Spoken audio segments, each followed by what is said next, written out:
Hi and welcome to Bike Speeds.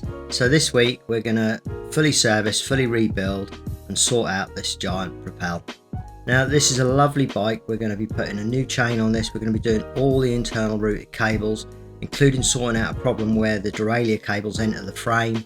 We're going to clean it all up. We're going to detail it. This bike's been nicely detailed already, but we're just going to improve on that. We're just going to make this bike absolutely as best as we can. So you can see from these before pictures, the bike's not too bad. The chain is not 100% stretched out, but it is 0.75 over 6 inches stretched out, which you can just see here. So this is a perfect time to get a bike serviced, because at this stage that chain is not going to be chewing up the cassette and the chain rings and wearing those out further than it needs to. So I can often tell the condition of a bike purely by doing that chain check.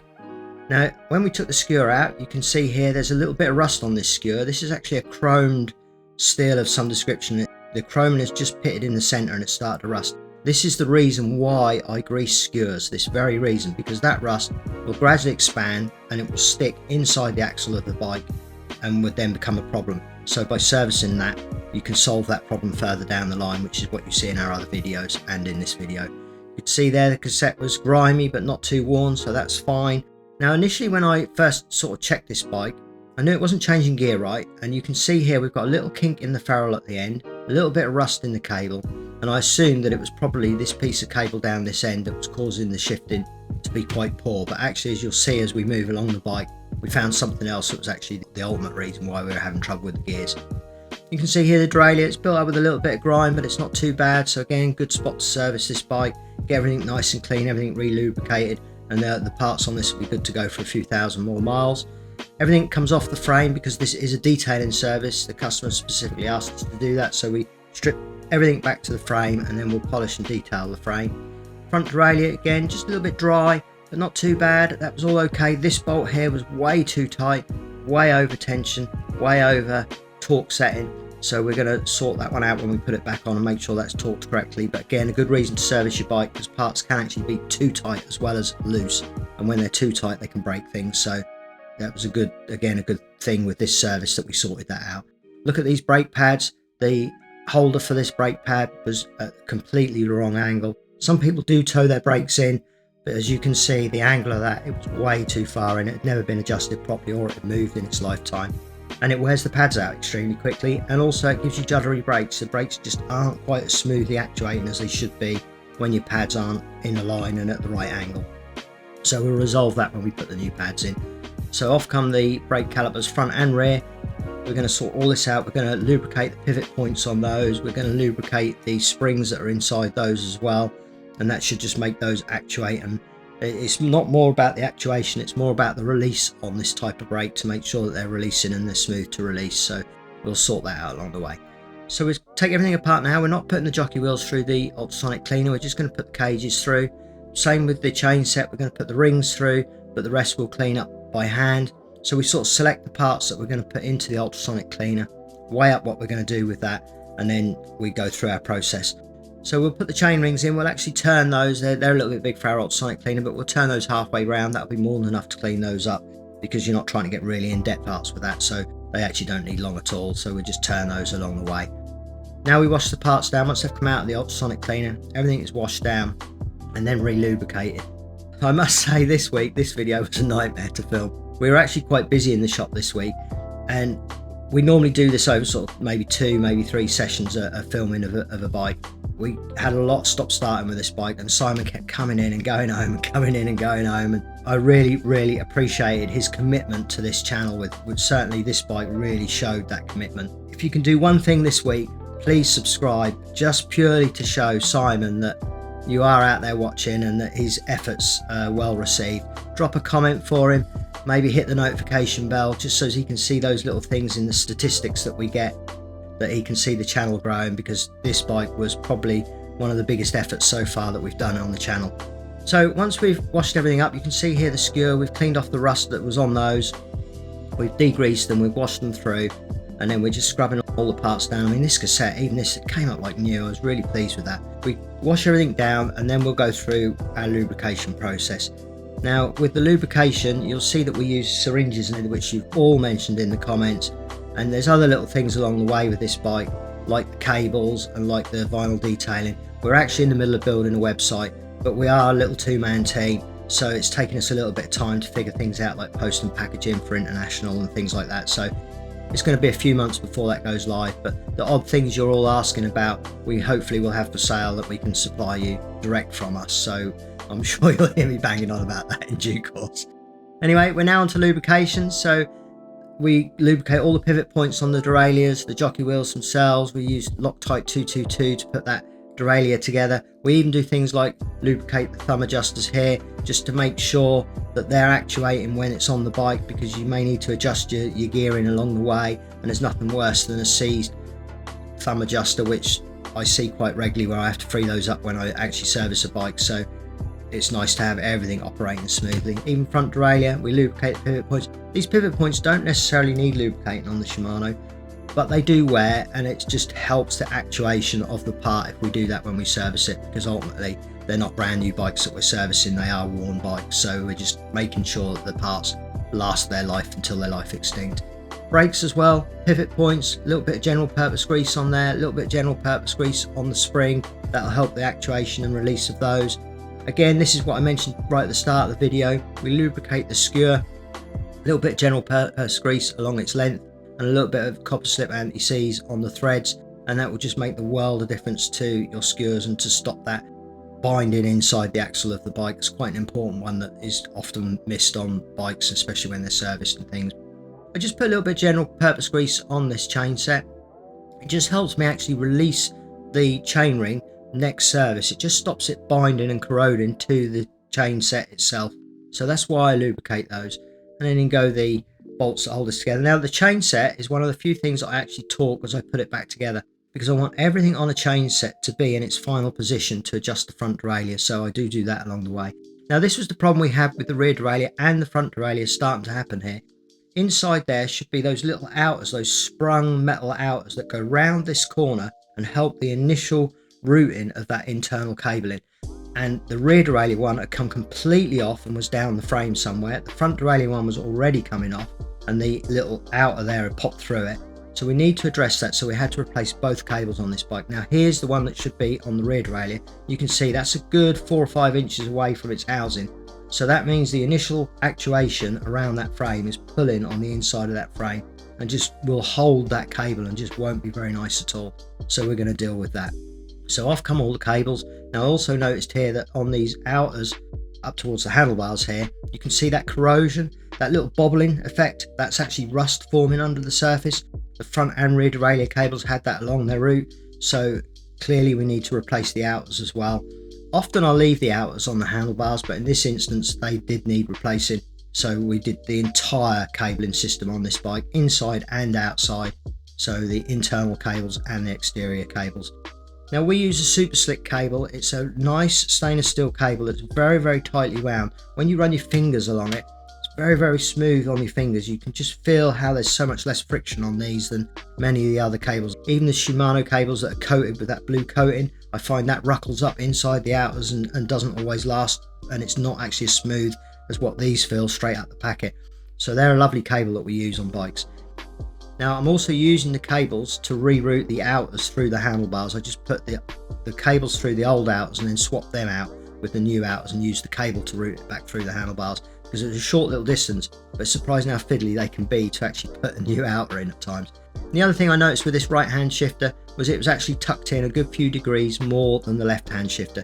So that would just alter the angle of his wrist in comparison with his left wrist, and it may have been at some point the bike's been dropped or has been knocked and that's just tucked itself in. So we just realigned that in alignment with the left hand shifter, because I'm sure that one was the correct one, before we read the handlebar tape on this side, because then I know everything's in its position. The one on the other side was actually quite loose. When we torqued it up, it actually needed a little bit of a torque up, so these probably were never torqued up from fitting, and that's probably why that one has moved. But we sorted that out as well. So now we're getting the cables through. We've done the mechanical parts on the bike now. We're getting the cables through the frame, and then at that point we'll then be ready to start detailing the frame. But initially we're just going to sort out this fitting at the top end here. Now this is just a push fit. It's not the nicest fitting really, but this is very common on Giants for these to dislodge and not sit correctly. But once they are set up, there's no reason really why they should dislodge, so I'm not quite sure why that happens, but it is a bit of a trait of the bike. We'll get that all back in its right place for this service for certain, and the shifting on this bike will be absolutely perfect. So we get all the cables through the frame. We're using little cable guides that we've put in as we took cables out, so little tubes that we put in with the cable just to make our job easier, putting the new one in. And now we've done all the cabling, we've done all the mechanics, it's now time to wash the bike down. So initially we use a soapy solution just to agitate the dirt, to lift the dirt off and help that run down the frame. We'll use a detailing brush on the more in-ground areas where, you know, you can see where we're just wiping off the dirt. So we use the detailing brush in these spots, and then finally, once we've done all that, we'll then wash down the bike with our big softy brush. This is a lovely soft nylon bristle brush, and we'll wash down the bike with that. It won't scratch the bike, and it's just a nice way of getting that dirt right off. Then we use a microfiber towel to dry the bike down. Microfiber towels in any industry that's into cleaning are their friend, and that's why we use those. They're a great cloth to wipe down a bike. Now the customer had actually detailed this bike quite nicely really, in that he'd used a lot of these little stickers where the cables were touching frame and parts like this, but they just weren't quite tidy enough for us, so we're just going to use some vinyl detailing. They're more subtle, you don't notice the vinyl so much as you do the black tape and things on the silver frame. So we're just going to detail the odd spots, so you can see this scuff where the cable was running, and also some lines up there, that's where the handlebars turn and it scuffs up. So we're just using a nice little silver oval. Now me and Simon commented that when we edited this video, it didn't do those stickers justice, because in the normal natural light you can barely tell the difference on those. I think just with like the lighting of editing and everything else, they show up a little bit more on this, but you'll see in the before and afters how they actually don't show that much at all. So in comparison with these black stickers, the vinyl stickers that we put on were really nice really. It's just a little subtle detail just to improve the look of the bike, just to make that customer, when he collects it, just think wow, without actually maybe noticing things like the stickers have been changed. You know, unless we actually told him, or unless he's already watched the video, you may not notice that. Next up, the Auto Glim Super Resin Polish. We love this polish, it's a lovely creamy polish. It goes on nicely, it cleans off a lot of the road film that the washing down process hasn't got to. It'll clean off oils and greases and things, and it buffs up beautifully. It comes off the surface nicely. Now, a lot of people have mentioned about matte paints. This is actually okay on that, on the majority, but it's always worth checking, maybe just under your bottom bracket or an area you're not going to see, just to make sure it doesn't actually shine your matte finish. But it's pretty good on matte as well, but not actually make it shiny polished, but it will clean off that frame. Finally, with this bike, we're going to ceramic coat it, so we're just using the Rapid ceramic spray. It's more than adequate for a bike, and it will just give that long lasting coating to the polish that we put on. It actually also really made this bike shine out. It really made a huge difference to the reflection on this bike. It'll just stop the mud and debris just sticking to that frame quite as much, and when it is washed down between services, the mud and debris will just fall off of this. It's just a great thing to do to ceramic coat a bike. Not many people think to do it, but it makes a huge difference, especially, like I say, I'm always thinking between servicing and making my job easier next time, so that's a great thing to do. I'm using brake cleaner here on the hub because it won't soak into the bearings, it evaporates very quickly. You have to work fast with it, but it gets the grease off the hub, so that's why I always use brake cleaner on the hubs of the bikes. And then I wash down the wheel. It's a great time for me to just feel the wheel, look at the integrity of the wheel, check that everything's okay, spokes are okay, I can feel the tensions with my fingers and just know if there's an issue there before we put the wheel back on the bike. So that's why we wash down the bike wheel as well. Torque up the cassette 40 Newton meters, because you can't do that once it's on the bike. That cassette came up lovely actually. And then we put on the chain set and the pedal arm. Again, I'll torque this one up because, like I say, the chain sets I like to get absolutely spot on before I put the front derailleur on, so that I know as I'm adjusting that, everything is in its final home position.